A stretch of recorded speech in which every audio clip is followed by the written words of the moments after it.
It's quite interesting. This is actually my cat.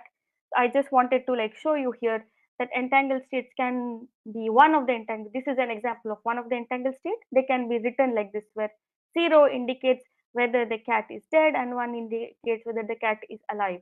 And whether the cat is dead or alive, this is actually in a superposition, and you can only you cannot distinguish them, that you cannot talk about this state or this state of particle A or B separately. Okay, you have to always talk about them together as a composite system and not as individual systems.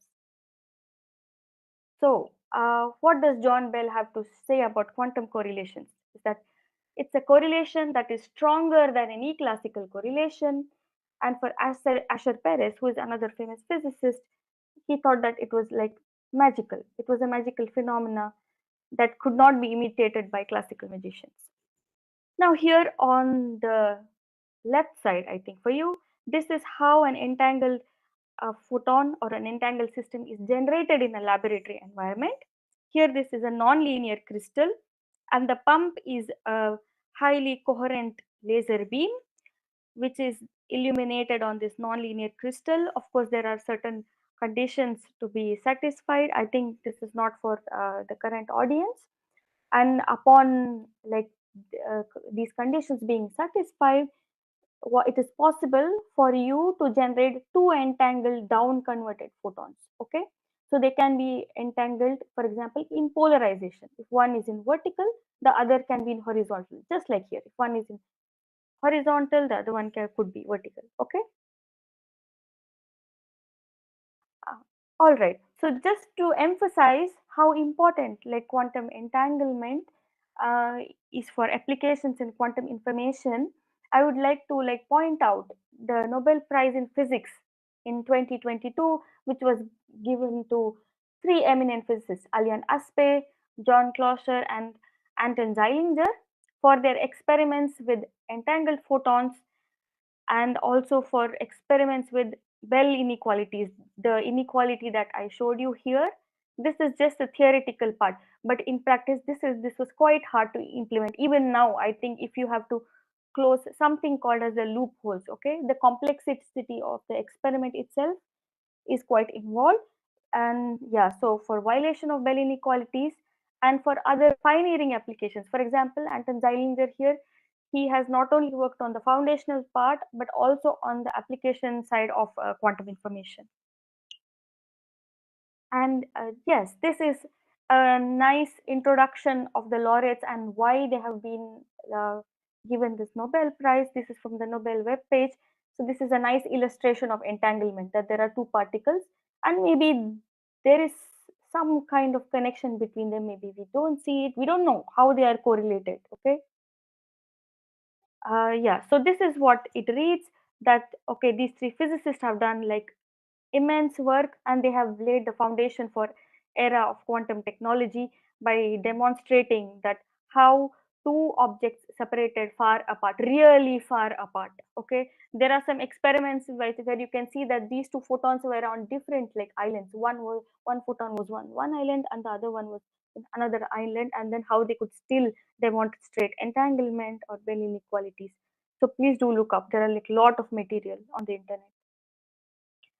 Okay, and in the context of our institute, I would just like to tell you that at ICTQT, there are like some eminent physicists who have contributed immensely to understanding entanglement theory, especially the Horodetsky family, where Richard Horodetsky is the father of like Pavel, Michał, and Karol, and they have all been working in like quantum information since quite some time and have really made like very I think strong contributions to quantum entanglement theory, and then applications for cryptography, thermodynamics, and they are still like active. They work here at the institute.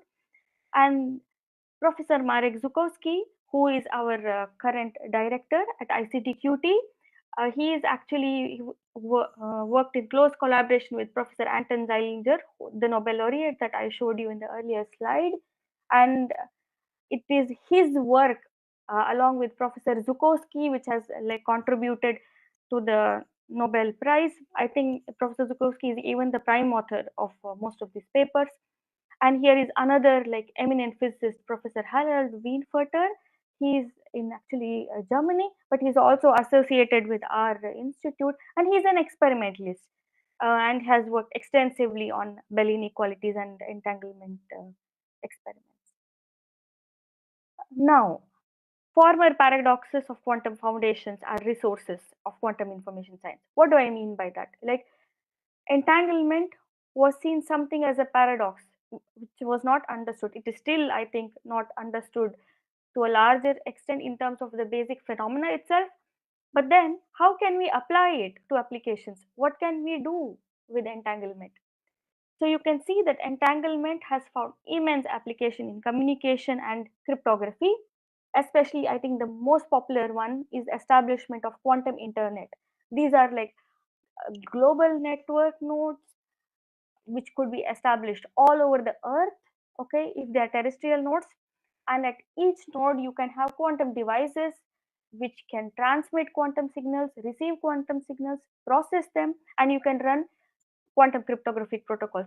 Please don't be confused that like in the future, okay, maybe all your classical communication is going to be replaced by quantum communication. No, I think both of them are going to run side by side. So what would be expected in the future are hybrid networks where, let's say, you will have both quantum and classical devices working at node A, B, C everywhere, and then they would be running classical and quantum protocols. And these yellow lines, these could be your fiber optic cables, just like your classical communication. Okay. The other way where one could achieve quantum internet, because look, optical fibers, they are land based, and sometimes it is difficult to scale distances, okay, especially with respect to like quantum systems, because they're very fragile and very susceptible to noise. But if you want to scale larger distances and cover like more locations on the earth, the best option would be for you to go for satellite communication, where you have these four configurations. uh, One is the downlink, where you have the source which is on the satellite. The satellite keeps moving around the earth, and when it is at a location above the earth where you have this receiver, it will beam down light, and then yes, you can establish some communication. Similarly, for the uplink, where the source is on the ground station and the photo detector is placed on the satellite, and this is the configuration for entanglement distribution.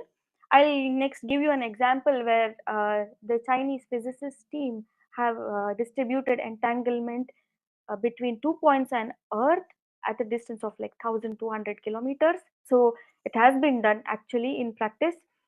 This is another configuration where you can have two sources, which are two sources and two photo detectors, okay, where two satellites are sending and receiving signals between each other, and they can also simultaneously establish communication with the ground based nodes. So the best, I think, quantum internet solution would be for you to have this terrestrial network and also the space network working in tandem together, okay, so that you are able to reach out to almost all the locations on Earth, let's say. Now, examples of experiments at space scale. Uh, Please look up. There are like some amazing examples of this. Now, these examples are from the Chinese team, where they use the satellite Mencius, named after the Chinese philosopher, to establish communication. You can see like various examples. One is the entanglement distribution and Bell test. They have also done quantum key distribution between China and Vienna, which was then the key, which was developed using quantum physics, was then used in a classical protocol to establish video conferencing between Chinese Academy of Sciences and Austrian Academy of Sciences. And yes, so these are some more examples of the uplink and the downlink cases. And for a detailed like explanation of what are the experiments planned under this quest scheme, please look up. I think there is a lot of material again on this. Now let us come to the second part of my talk. So far, we have seen non-locality or non-classicality from the perspective of two body objects, okay? That there is quantum entanglement. It consists of two particles, A and B, and you separate them and they will affect each other non-locally when you make operations on them. So this is one form of non-classicality. Now the other form of non-classicality we are going to look at are from the perspective of single systems, okay? Even single systems or single photon, for you to understand physically, they also exhibit some form of non-classicality. They can also have some non-classical effects via what you know as quantum superposition. So we are going to understand this better from an experiment known as the quantum bomb detection scheme, okay, which can be used to detect a quantum bomb or an object which might be in a certain place, and you want to do it without interacting it, okay. For example, imagine that there is a mine or a quantum bomb which is placed in a certain location. Now you want to detect whether this is present or there without triggering the bomb itself, because this bomb is now light sensitive, so you don't want to disturb it. It may be very fragile, and if you want to measure it, interact with it, and then detect it, it might just trigger the bomb. Okay. Yes. So this is a very nice paper which proposed this scheme known as the quantum mechanical interaction free measurements by Elidzor and Weidman. This is available on archive and it is easily downloadable for students. If you are interested, please do take a look. It's written in a very nice manner and it's easy to understand.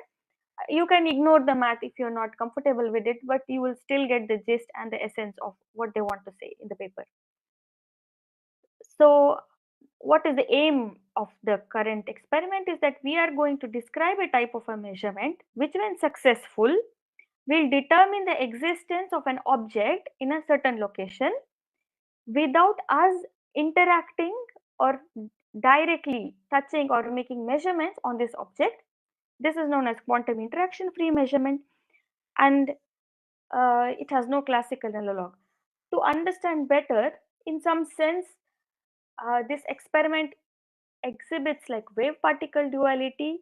I don't want to like get into the details, but just want to highlight this point because I know that most of you are familiar with Young's double slit experiment for wave particle duality, which is at the heart of quantum mechanics. So this is another experiment, I think, which is also at the heart of quantum mechanics, which exhibits quantum non-locality or non-classicality in a very nice way.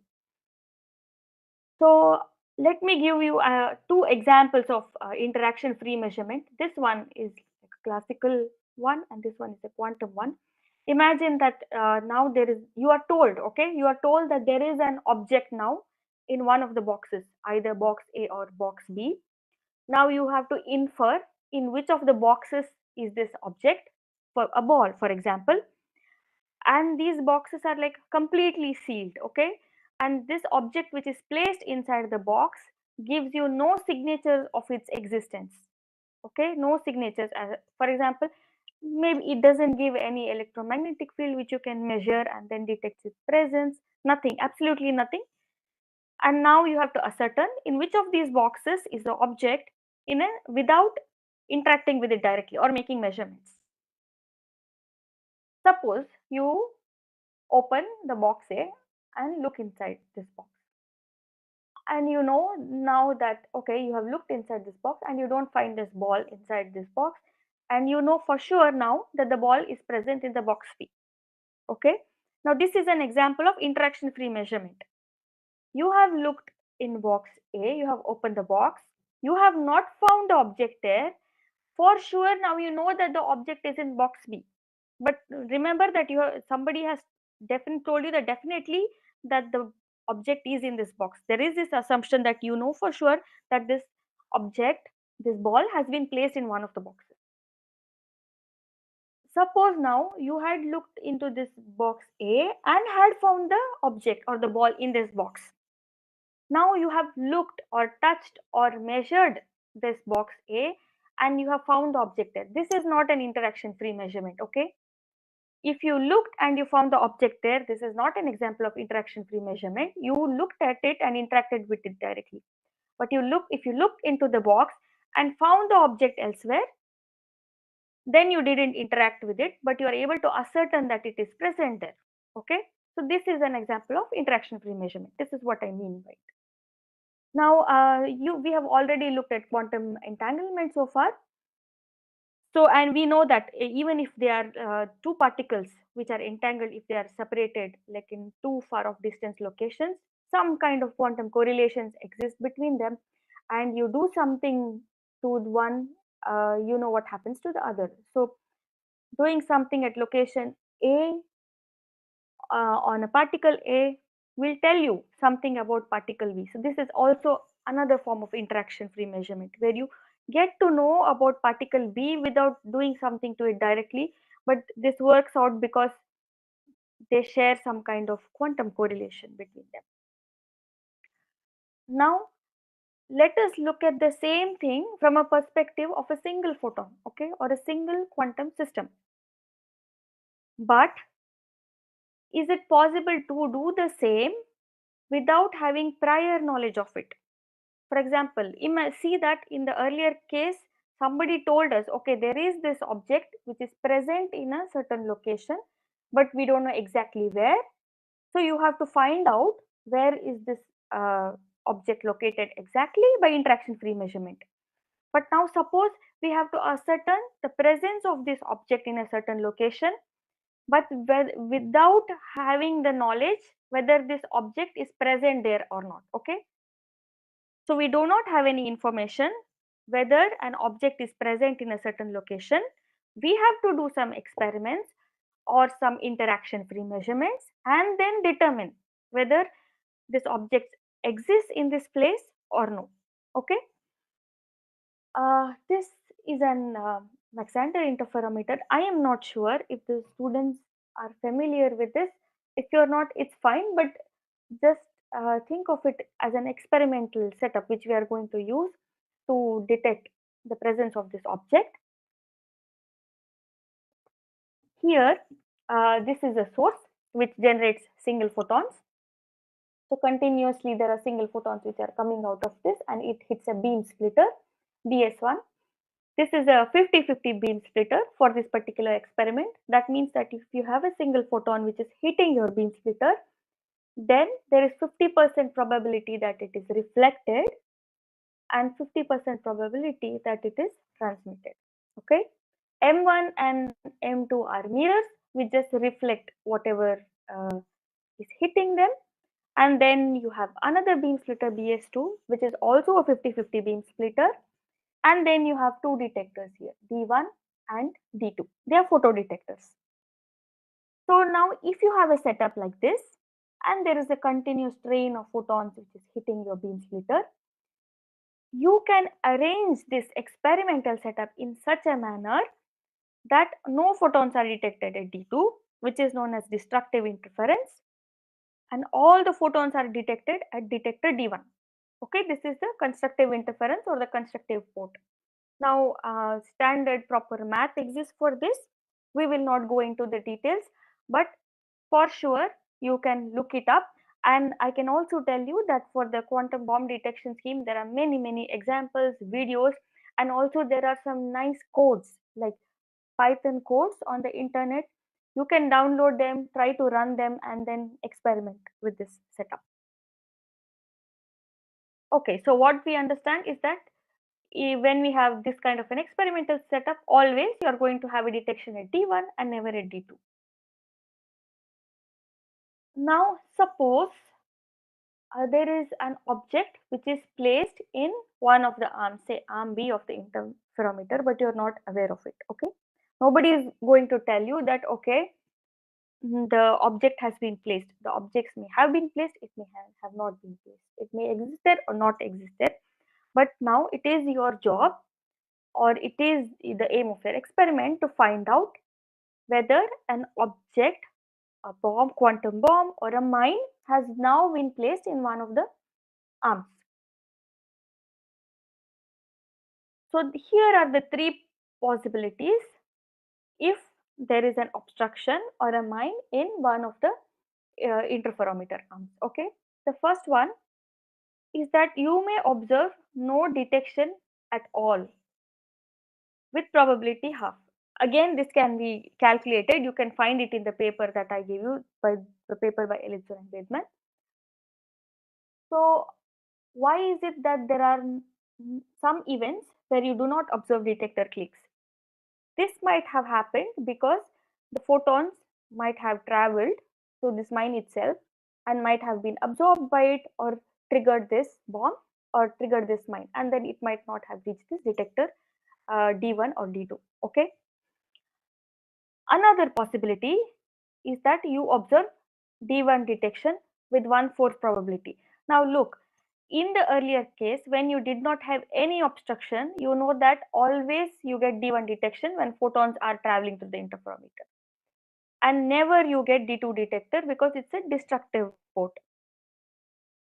Now, if you observe a D1 detection in this case, you cannot be sure whether it came from this case when there was no obstruction, or in this case when there was an obstruction. Okay.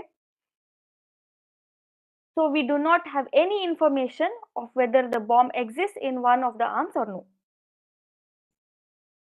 Now let us suppose you observe a D2 detection. Now for sure we know that there is an obstruction or a bomb or a mine in one of the arms. Why? Suppose a photon has hit this beam splitter, and if it had taken this part, then the probability of no detector click also exists because it would have just triggered the bomb. It would have interacted with it here. Okay. For sure, if you observe a D2 detector, you know that the photon might have taken this path and then got detected hit here. This is one possibility. And you also know that the D2 is a dark port. You can never have detection in D2 port if you do not have any obstruction in this interferometer. So if you observe a D2 detector, you know for sure that the interferometer has some obstruction or some mine or some bomb. So the presence of this bomb in one of the arms is now detected with probability 1/4 by clicking of the detector D2. So what are the implications of this? This just shows that a photon, even though it is a single particle, somehow, even by taking this route, it has been able to detect the presence of an object in the other arm. This comes because of quantum superposition. The photon exists in a superposition of these two arms, arm in A and arm B. Okay. So this is in some sense a non-classical behavior of the photon. There are, I think the implications are much more deeper, and for, I think it's not suitable right now for this audience. But if you really want to understand much more, please, I recommend you to go through the paper. Yeah, this is just something for fun. There is something called as a quantum minesweeper game, which can be found online. And if you want to understand the bomb detection scheme in a fun manner, then I totally recommend this. Where here you can see these are like the probabilities. So here it's 3.1, and when I click this, I know that there is like a bomb. So can you avoid these mines or bombs? For example, here you see it was 4.6, so I did not click the next areas because I know that the probability of finding the bomb there is very high. Just so try it out for fun, and for maybe understanding the experiment in a better manner. Now, one of the practical implementation applications of the quantum bomb detection scheme is for the counterfactual quantum cryptography, where the presence of an object here at Bob can be sensed by these detector D1 and D2, just like I told you here. So the D2 detection here can give you something called as a key, okay, ones or it's zeros, and then that can be used for as a random key for secret communication.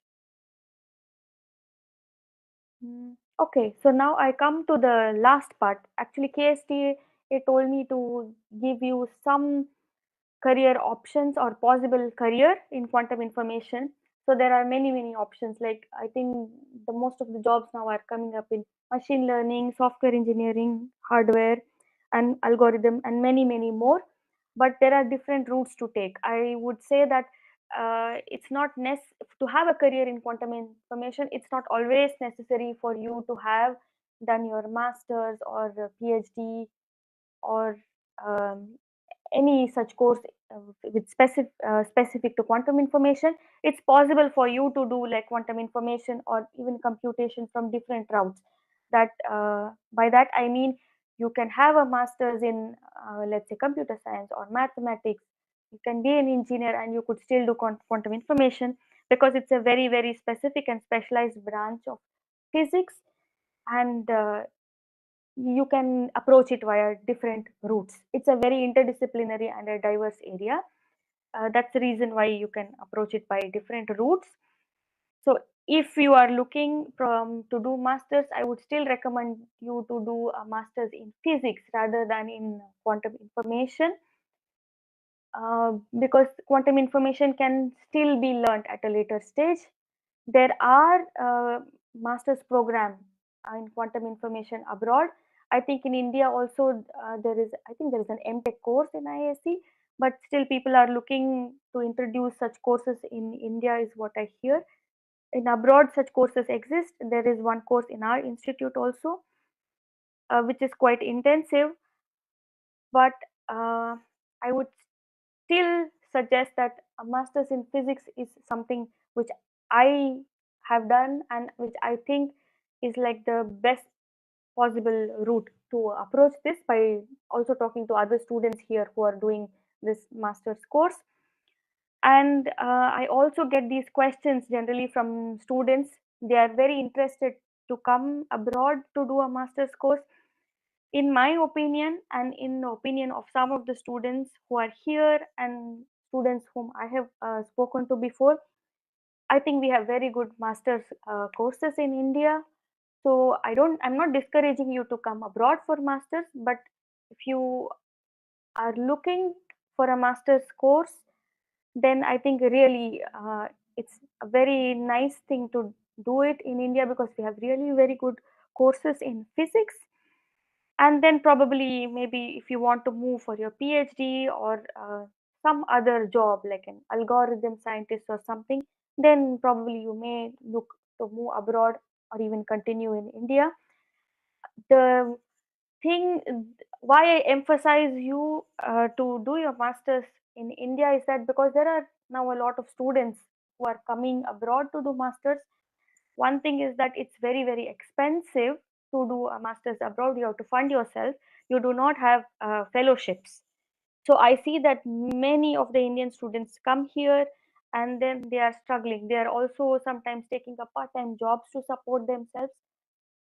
Sometimes I feel it's really not worth it.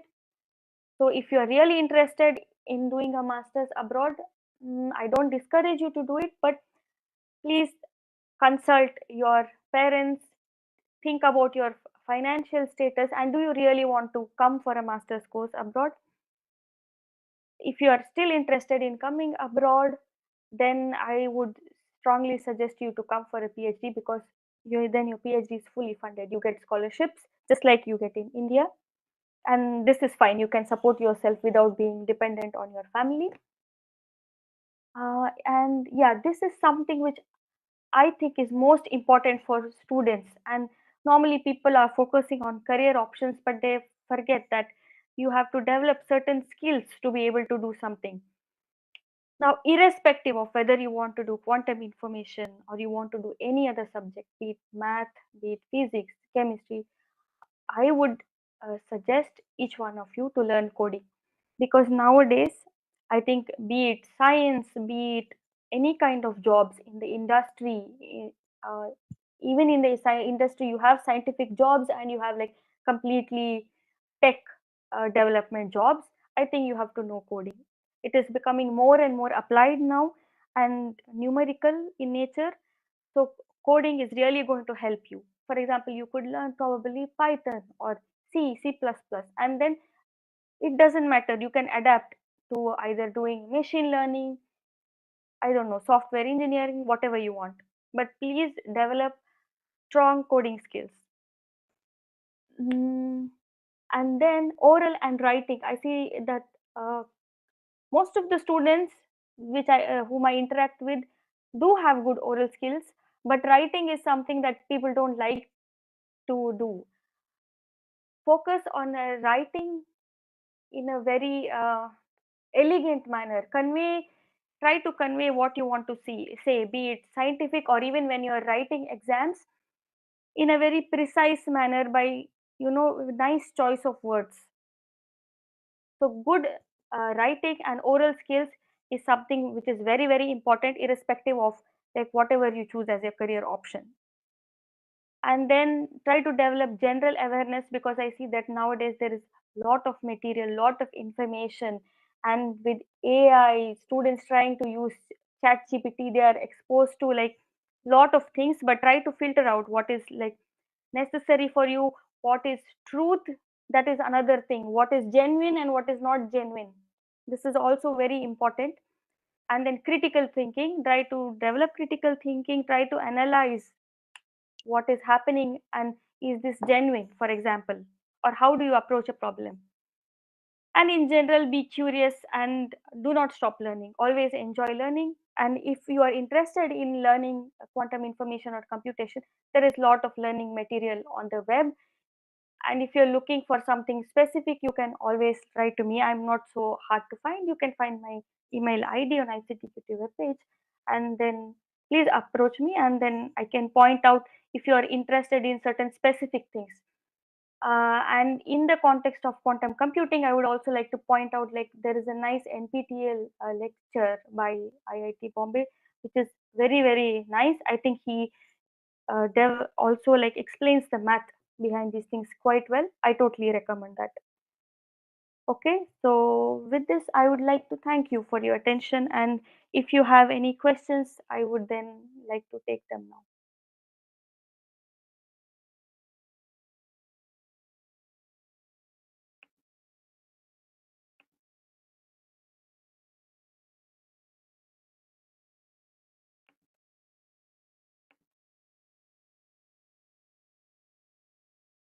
Okay, I think I see some question here in the chat box.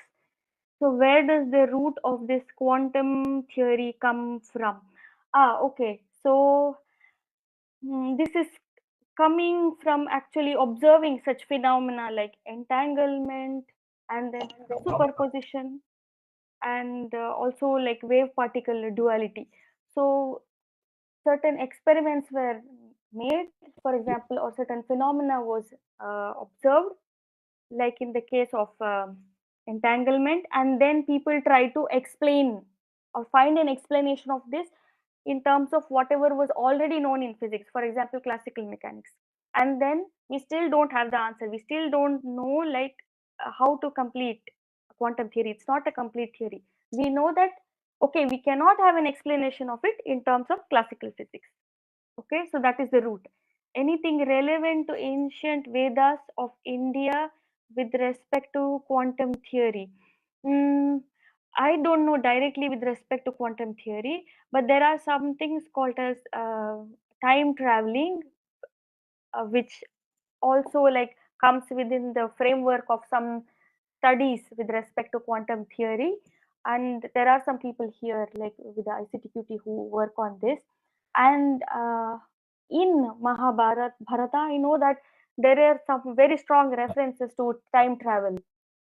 Okay, so I think time travel and also parts of like quantum theory was known in India. So now the time travel with respect to Mahabharata, I think this is with Revati and her father traveling from some other universe to meet uh, Krishna and Balarama. So, and then when they reach Earth, I know that because of time traveling, their height and everything is different. And then, yeah, they have to be shrunk, okay, and they have to be brought to our time zone. So, I think there are some references, but I don't know how exactly with respect to entanglement and all, or what I have spoken, but definitely there are. Why is it termed as a bomb? Oh, it's just the way the author cited that if you have a bomb, it is very, very sensitive. It is so sensitive that that even one photon, if it interacts with the bomb, no, it is going to trigger it. All right.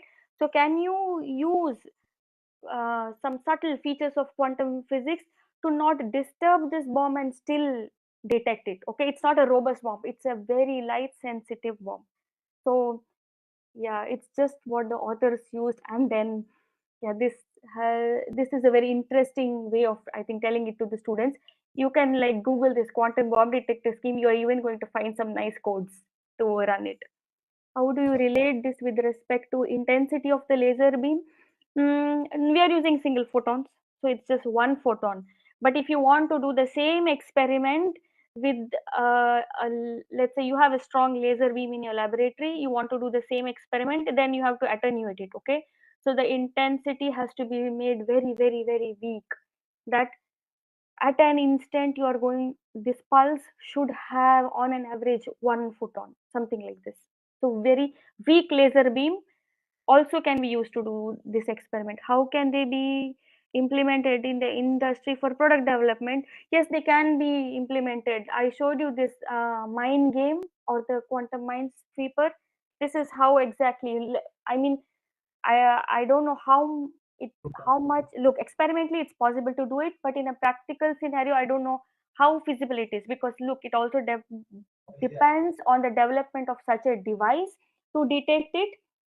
But once we have these devices, maybe it's even possible to do it. Kindly let us know about the application related to the same three. I believe that this is more feasible for the, it's hard for yes, I'm not sure if it's hard for engineers, but it was aimed for physicists, because I think the theme given to me by KSTA was physics. Not to schedule any talks at this point of the So presentation. the last two questions are only for us. Ah, okay. Some few of the teaching faculty who are engineering stream, Ah, they have joined, so they have mentioned it as their feedback. Not okay, okay. Yeah, but I would still like to say, like, even if you're an engineer, there is a branch of quantum engineering which is now has come to prominence, because most of the work now is being done in engineering. Okay, so I am sure you're, as engineers, you are interested in applications, but please remember, you still have to know the phenomena behind it. Whether you approach the applications from foundations to applications or applications to foundations, it doesn't matter. But now it's all about physics. Applications are more physics oriented, so you cannot escape it. I understand it is hard for you, but still there is no escape. I mean, physics has to be done yes, ma'am. at some point. Okay. I had seen a review article more descriptive. You have mentioned the bomb sensing. Professor K.S. Mallesh sir has joined, and he has one Yes, I question. Yes, ma'am. see it. So I would like to answer him. Yeah, there are actually, sir, many articles on these bomb detection schemes. There are like modified versions of it in terms of interpretation, in terms of application. But yes, the Elizabeth Medun one does contain mad details, because we are also using this to teach here the same article to master students as a very basic introduction, because the master students who come here, they are from various backgrounds, sometimes even from economics. So we don't want to give them like a more descriptive article as a starting point. So yes, the article that I mentioned does contain math details and how you can work out the probabilities. But you are right, there are much more advanced articles and much more details if one wants to kind of look at it. So, thank you, Professor K.S. Mallesh sir, for joining and asking this question. If any other questions, we will take it. Please raise your virtual hand or type in the chat box. Are there any more questions? If not, we Huh. will wind the. Yes, yes, ma'am. Just sir, one more thing. I think Dr. Raghavendra Krishna has shared his email ID. I would just like to know, does he require some article? Or oh, okay, he has asked me to share his email ID. Okay, fine, fine. I get it, sir. Thank you, sir. Yes. Okay, okay, ma'am. So thank you very much, ma'am. For engineers, it may be difficult, really, since I Okay. am also an engineer. Uh, but for his, we have been requested, madam, for PU students in the physics stream, we wanted to have this subject.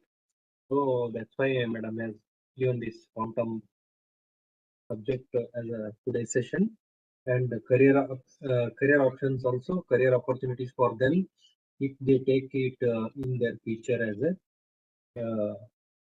education. That's why we have requested, and he has delivered very well in this domain. Thank you very much, ma'am, on behalf of all the teaching faculty and all the students who have joined with us. And today, due to some technical errors, we are lost in between the connections, and there is only 50% of the session has been live streamed. Later, we will be share it once again, the recorded stream. So sorry for the inconvenience caused due to some network issues. And thank you, madam, once again from KSTA and on behalf of all the teachers present here and students who have joined with us in YouTube channel later. And thank you all the students for joining with us. Tomorrow, I request all of you to join. It's related to time management for the students. Thank you. Thank you very much once again. Today we will end this session. Thank you, sir. Thank you. Thank you. Thank you, madam.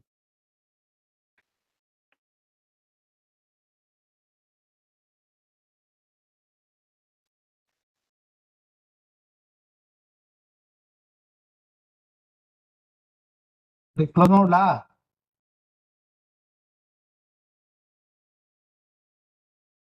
ಅಲ್ಲ ಇದಲ್ಲ ಇದನ್ನ close ಮಾಡ್ತೀನಿ